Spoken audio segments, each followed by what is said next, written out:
teman terbaik saya yang saya anggap tulus. Ya. Kalau dulu Pak Luhut nih, dia kan orang Kristen nih. Kalau Lebaran tuh ngirim uang ke saya. Uang Lebaran, bukan bunga yang dikirim, bukan kartu Lebaran, uang. Ini kalau nggak ada program ini kita nggak tahu ceritanya itu, Pak. Cerita itu. Ini luar biasa. Kalau Natalan, saya makan ke rumah Pak Luhut. Saya kan nggak bisa kirim uang, yang bisa kirim uang. Tapi kalau Natalan saya datang ke sana rame-rame makan. Dengan Pak Luhut yang sangat mendalam sampai sekarang itu. Ketika saya jadi ketua MK, saya kan ribut dengan Polri. Ketika kasus Cicak Buaya. Ketika Cicak Buaya, Bapak jadi ketua Mahkamah Konstitusi. Pengawal dan ajudan saya ditarik. Saya sendirian loh, pejabat tinggi negara. Dan itu menegangkan Pak waktu itu ya? Kemana-mana tidak ada yang ngawal. Iya. Polisi ngundurkan diri. Kan kalau menurut undang-undang polisi ngundurkan diri disersi harus dipecat. Tapi tidak dipecat. Mereka ngundurkan diri rame-rame sebagai pengawal saya, sebagai penjaga rumah, penjaga kantor. Pergi 12 orang.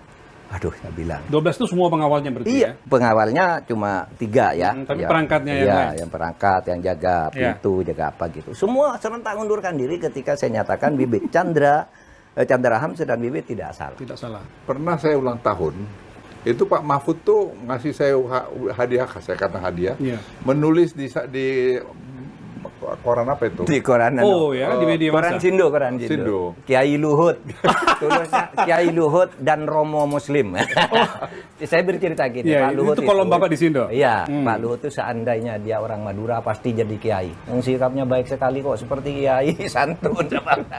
Muslim itu seumpama lahir di Batak, saya bilang. Saya Mahfud kalau lahir di Batak mungkin jadi Romo juga, saya bilang, jadi pendeta. Sebagai orang yang ulang tahun, itu kado ulang tahun seperti apa, Pak? Ya, tulisan saya di ulang tahun. Pak Luhut saya memberi tulisan itu. Tulisan itu. Bahwa ada orang sebenarnya tidak usah karena perbedaan agama itu lalu bermusuhan. Saya dengan Pak Luhut itu sudah seperti santri, sesama santri, kiai sama kiai gitu ya. Yang penting kan bangsa dan kemanusiaan gitu. Ada tulisannya tuh di Sindo, masih ingat Pak Luhut? Ingat saya. Gimana Pak? Saya terharu sekali. Terharu sekali. Kok sampai Pak Mahfud tuh nulis di koran ulang tahun saya dan memberikan apresiasi tinggi sekali. Saya bilang, saya nggak kayak gituan lah Pak Mahfud, saya ya biasa-biasa aja. Enggak, ini pendapat saya kok. Ya, terima kasih lah Pak Mahfud. Gitu, luar biasa. Saya pikir kita juga bangsa ini harus membawa sikap-sikap persis. Ya saling memaafkan dan kemudian bersatu untuk membangun republik gitu. Masa terus-terus dendam. Udah Anda marah terus sepanjang. Ya kamu sakit sendiri nanti kalau dendam terus. Ya betul. Ya, saya enggak pernah, saya marah ya. Ya enggak suka bisa aja manusia, tapi jangan dibawa lama-lama. Terakhir Bapak ke tempat beliau Pak, 3 hari lalu. 3 hari lalu saya ke sana. Jadi saya memang musim-musim politik sejak Pilpres itu saya kirim pesan ke Pak Luhut. Pak Luhut, saya kangen ingin ketemu tapi nunggu dulu ya habis pelantikan presiden. Nanti dikira saya mau ngomong apa, mau lobby apa gitu. Nah, Pak Luhut menjawab, apa urusan politik, udah kesini aja. Kita ini kan kawan, nggak ada tuh. Tapi saya orang mau curiga biarin aja curiga gitu. Saya nggak datang, baru ya? 3 hari lalu saya datang. Tapi begini juga ini yang agak mengharukan, agak membanggakan juga. Sesudah saya jadi menteri berhenti kan, saya ikut PKB. Saya ikut PKB itu kan harus berhenti sebagai PNS, pegawai negeri sipil. Seharusnya kan karena Gus Dur minta saya minta pensiun dini, lalu saya ikut Gus Dur. Nah Pak Luhut tuh tanya, tiap minggu saya kan dari Jogja Jakarta. Pak Luhut tanya, Bang Mahfud, kamu gimana biayanya? Luar biasa. Iya Pak, saya kan masih ngajar meskipun bukan PNS, kan guru besar tuh masih ngajar kemana. Masih cukup Pak, dan saya punya gaji yang cukup. Enggak cukup kamu. Tiap bulan saya dikirimi uang sama dia. Luar biasa. Ini untuk tiket ke Jakarta dan untuk biaya pulsa telepon. Ini temennya Gus Dur. Ini bukan sekedar bestie nih kalau udah begini. Iya Pak Luhut ya. Temennya ini Gus jadi Dur. buka semua lah. ini waktunya dibuka justru Pak. Itu tahun 2001 sampai dengan 2004. Jadi Pak Mahfud waktu itu menaungi Pak Gus Dur kemana-mana ya? Iya. Dan Pak Luhut, Pak Luhut habis itu jadi pengusaha kalau nggak salah Pak ya? Pak Luhut pengusaha. Sudah mulai tumbuh usahanya, jadi uangnya agak banyak dikasih ke saya. Saya tahu lah Pak Mahfud tuh nggak ada uangnya ini katanya. Dikasih tiket tiap minggu saya pulang pergi Jakarta sama pulsa telepon. HP waktu itu tahun 2004. Saya jadi anggota DPR. Saya telepon Pak Luhut, saya sekarang anggota DPR. Menurut undang-undang saya tidak boleh menerima uang di luar gaji. termasuk dari Pak Luhut. Lu mengapa katanya? Saya kan tidak urusan suap menyuap katanya Pak Luhut. Ini teman. Mengapa? Nggak bisa, ini undang-undangnya. Berhenti waktu itu ngasih. Tapi tahun 2006, 2 tahun sudah saya di anggota DPR, Pak Luhut telepon, Pak Mahfud, kamu tuh kok saya lihat kamu sering kemana-mana, ke Medan, ke Makassar, kemana, uangnya dari mana? Kamu anggota DPR, gajinya kan sedikit katanya. Lah iya Pak, saya ngajarkan dikasih tiket Pak. Pak itu enggak cukup itu. Saya tahu di DPR itu banyak orang main uang, kamu sendiri yang enggak mau katanya. Saya mau bantu kan, enggak bisa Pak. Saya bilang, enggak boleh, ini undang-undangnya. Terus gimana caranya saya bantu kamu? Lah kalau saya bekerja resmi di perusahaan, mesti saya bisa dapat Kata Pak Mahfud. Iya, terus Pak Luhut membentuk perusahaan namanya PT Bangun Bejana. Waduh, luar biasa. Saya jadi komisarisnya. Dibuat perusahaan supaya Pak Mahfud tidak menyalahi Entah itu. membuat, entah membeli perusahaan orang, tapi saya diangkat komisaris, Pak Luhut Demi ngangkat bestinya dapat bisa diberikan agar saya pembulanan. bisa diberi Luar bantuan. biasa. Itu bulan November tahun 2006. Oh, masih ingat Pak? Masih ingat Mahfud? ya, masih ingat. Masih ada akta notarisnya. Sudah diantar akta notaris, saya komisaris utama. Ya saya tiap bulan rapat lah, karena kerja kan. Dan yang nganteri uang kepada saya atau ngirim lewat bank itu si Mbak Uli. Yang sekarang Uli ketua putrinya Kartika Persit ya, ketua istri kakak ini Mbak Uli. Istrinya makanya- Pak Maruli. Iya, Istrinya iya, Pak iya, Maruli. iya, iya, Itu iya, yang Pak Mahfud uangnya sudah ditransfer. Pak Mahfud, ayo luar makan biasa. bersama nih gajinya gitu. Tiap Jadi bulan. Pak Luhut dan anak-anaknya berarti yang melakukan Ya. yang care. Iya Pak. Lalu gini, kalau rapat kan biasa ceplas tuh. Kamu jangan main-main ya. Pak Mahfud nih, saudara saya, gajinya jangan telat gitu. Sesudah itu kan saya jadi ketua MK. Ya. Saya telepon Pak Luhut, Pak. Sekarang saya tidak boleh menerima uang meskipun saya di perusahaan tidak boleh kalau hakim MK. Kalau Udah di jadi DPR hakim boleh. MK ya. Ya. Saya mengundurkan diri dari perusahaan Bapak. Anda bisa, kata Pak Luhut. Saya kan tidak ada perkara di MK, urusannya di MK Luar katanya. biasa. Pokoknya terus. Tapi pada akhirnya saya tetap mengundurkan diri. Nah sejak itu saya berhenti dari apa namanya bantuan-bantuan Pak Luhut secara langsung kayak gitu. Karena saya disiplin aturan, saya tidak boleh nerima. Kalau saya nerima diam-diam kan gampang kan. Datang aja ke Pak Luhut kan. Iya. Tapi saya aturannya tidak boleh kok gitu. Jadi, Nah, ya. Jadi Pak Luhut, terlepas bahwa Pak Mahfud itu miskin, Pak, gitu. Tapi maksud saya, cukup lah. bantuannya ini agak berlebihan, Pak. Apa yang mendorong Pak Luhut sampai sebegitunya memperhatian sahabat sejati ini? Sebenarnya ya Pak Mahfud memang, ya gimana, Gus Dur itu sama Pak Mahfud kan sayang banget. Gitu. Dan saya merasa kami sering bersama-sama, juga dengan Gus Dur, ya saya waktu itu perusahaan saya kan bagus banget ya. Ya, setelah Bapak Dani ya, jadi berhenti, jadi ya wong saya nggak miskin juga kalau ngasih duit segitu dalam hati saya, karena ya bagi-bagi aja. Jadi itu saya selalu bilang sama anak-anak saya juga, kita tuh kalau bisa berbagi bahagia dengan orang lain. Jadi jangan kita mau nikmatin sendiri. Ya yang saya kasih sama Pak Mahfud juga apa sih, nggak ada nilainya juga sih, kecil menurut saya ya. Ya, walaupun yang dibantu sangat merasa terbantu. Tapi kami jadi teman aja, jadi gimana ya? Ya, enggak selalu juga kita sama pikirannya. Ya. Ya, istri saya juga senang sama keluarganya Pak Mahfud. Ya, saya cerita, bantuin aja Pak kalau bisa gitu.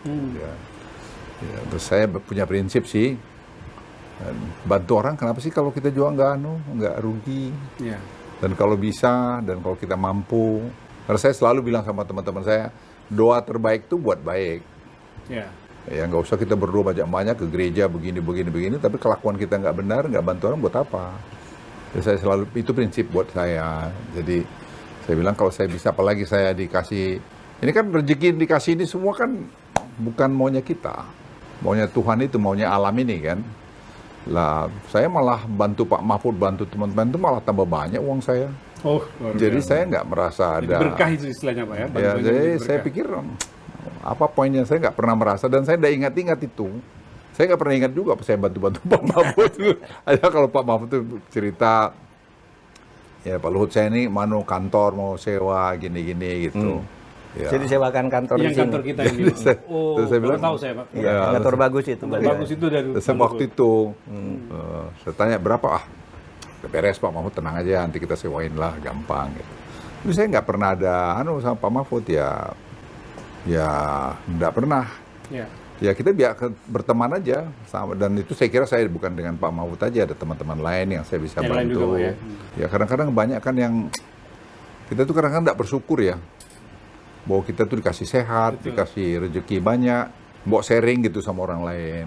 Saya kan dulu kan pendukung Pak Prabowo, ketua timnya, tim sesnya Pak Prabowo. Terpilih kemudian Pak Jokowi. Ya. Nah sesudah itu saya menjalin lagi hubungan, Pak Luhut ini sudah pemilu udah selesai, yuk kita ketemu. Lanjut lagi pertemanan. Ya, waktu itu masih bicara ringan-ringan gitu, Pak Mahfud bantulah pemerintahan ini waktu itu. Tapi enggak lah Pak Luhut, saya kan kurang etis. Sudah itu, sudah beliau di dalam KSP itu panggil saya. Itu berarti awal periodenya Pak Awal Jokowi. periode kira-kira baru 8 bulan gitu. 8 bulan Pak Jokowi. Kayaknya Presiden mau mengganti Menko Polhukam. Ketika itu Menko Polhukamnya Pak Tejo Edi. Ya. Untuk lebih efektif. Ini diskusi-diskusi kami, calonnya Pak Mahfud dan Pak Fahrul Razi. Yang sudah disebut di dalam timnya Pak Luhut yang akan disampaikan ke Presiden Jokowi itu. Saya bilang, Pak Luhut, saya ini kan ketua timnya Pak Prabowo, masa saya ke situ? Enggak lah, sebaiknya yang lain dulu gitu. Ya tentu saya tidak tahu apakah dengan Pak Jokowi sudah dibicarakan waktu itu, tapi biasanya kalau sudah lewat Pak Luhut, lewat Pak Pratikno itu kan A1 itu. Waktu itu kan.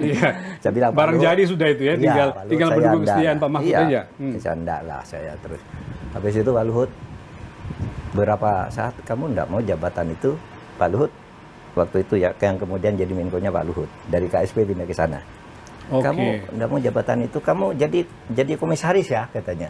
Luar biasa. Tawaran lain lagi datang. Saya tidak tahu apa komisaris di tempat Pak Luhut apa di BUMN, tapi beliau powerful saat itu. Kamu jadi komisaris lah, milih kamu jadi komisaris apa? Pak Luhut, saya ini bukan pengusaha, nanti malah saya jadi komisarisnya kacau katanya. Iya. Jadi komisaris. Pak Mahfud nolak lagi? Iya, nolak waktu itu. Ya ini sudah zaman Pak Jokowi. Padahal Bapak udah nggak di pemerintahan kan sebenarnya. Kalau saya di luar menjabat pemerintahan. itu kan nggak secara hukum nggak masalah dong. Itu omnibus law itu. Bisa kata Pak Luhut. Lebih bisa, banyak kok undang-undang. Jadi undang ini dicabut bagiannya, ini bagiannya cabut, jadi satu pintu. Bisa Pak. Nah terus itu bergulir omnibus law itu. Semula untuk laut. Tapi kemudian untuk cipta kerja seluruhnya berkembang. Ya itulah dengan Pak Mahfud kita dalamin dan kemudian digulirkanlah undang-undang cipta kerja itu. Dan sebenarnya sekarang kalau mau dibikin omnibus law lagi karena masih banyak, karena Presiden Prabowo ini kan jelas sekarang maunya lebih kencang gitu ya. Ya, jadi saya juga usulin. Kemarin dia ngomong kan, beliau ngomong di mana, di dekat Bogor ini, di Sentul, Pak. Sentul. Ya kalau saya perlu dekret, saya mau perlu Perpu atau perubahan, saya akan lakukan supaya membawa efisiensi. Itu saya kira kan message yang sangat jelas ya. Dan itu saya pikir ya perlu kita lakukan lagi nanti pendalaman mengenai mana-mana yang tidak harmonis gitu. Karena waktu dibuat zaman Anda misalnya undang-undang ini atau PMK ini memang cocok. Tapi zaman sekarang setelah 10 tahun, 15 tahun atau mungkin 20 tahun udah nggak jalan, malah menghambat. Ya perlulah diperbaiki, diharmonisasi, dan itu harus ada keberanian.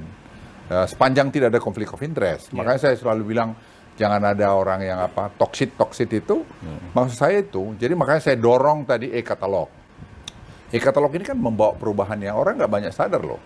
Sekarang tuh semua belanja pemerintah sudah 80% sekarang melalui e-katalog. Mana ada yang OTT lagi? Kan tidak ada. Saya bilang OTT kampungan ada yang marah. Padahal jangan lupa yang membuat e-katalog itu ikut juga dari direktur pencegahan dari KPK. Orang terus main marah aja. Dia masih gaya dulu, senang ada drama-drama penangkapan 50 juta. Ini sekarang menghemat ratusan triliun loh. Penyelamatan negara, Pak, uang negara. Sekarang itu 40% kita bisa lakukan. Tapi kita masih nemukan kelemahannya. Terus perbaikin. Jadi yang dibangun adalah ekosistemnya. Jadi hukum dengan tadi sistem teknologi yang bagus. Nah, itu sekarang sedang berjalan. Dan saya pikir apa yang disampaikan Presiden Prabowo di Sentul kemarin itu sangat doable. Sangat doable. Jadi negara yang kaya gini, hasilnya itu harus ada dalam negeri kita. Sekarang, mana pernah cadangan devisa kita 151 billion dolar. Sekarang ini kan. Dan ini angka terus akan naik. Pak, ya bahwa kita masih ada masalah di sana-sini, ya pastilah. Jadi kalau kita mau segera, saya kira ya kita semua harus kompak. Makanya kalau kita beda, tadi Pak Mahfud udah bilang, ya kita beda, masa terus-terusan beda.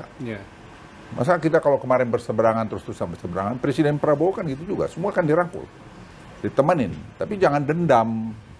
Jangan dendam, itu yang saya lihat kadang-kadang ada Teman-teman tuh masih ingat, oh begini. Apa sih, emang lu aja yang benar. Coba kamu juga salah, gimana? Kan bisa jadi. Atau semua yang di langit ini ada waktunya, Jal. Yeah. Semua ada waktunya. Jadi dulu lu berkuasa, betul. Tapi sekarang waktunya sudah mulai fading. Saya merasa, saya udah 77 tahun. Saya harus about time, ya. Jadi kita kadang-kadang yang ini merasa bahwa aku yang bikin kau. Lantas kau harus turut terus sama aku. Ya, nggak bisa begitu dong. Jangan pernah begitu. Nggak pernah berpikir-pikir. Akhirnya kita jadi musuhan. Padahal membangun negara ini nggak bisa musuhan, berkawan. Saya lihat Presiden Prabowo, dia bilang sama saya, dia bilang, Bang, ngapain kita bermusuhan, Bang, gitu. Terangkul aja semua. Dan saya lihat bagus. Dan spirit itu saya pikir yang harus kita kembangkan di Republik ini. Ya, pertemanan, persahabatan. Kita beda boleh ngomong baik-baik. Saya dengan Pak Mahfud, ya kami beda waktu kemarin Pilpres. Sekarang kita dulu lagi makan goreng pisang, beliau. Ya, Pak Mahfud kemarin masih mau datang ke rumah saya berapa hari yang lalu lah ya. Dia bilang gini, Pak, urusannya apa? Saya bilang, ini Pak masih politik sandain. Kalau nggak ada urusan politik, kesini aja. Makan goreng pisang kita masih kong.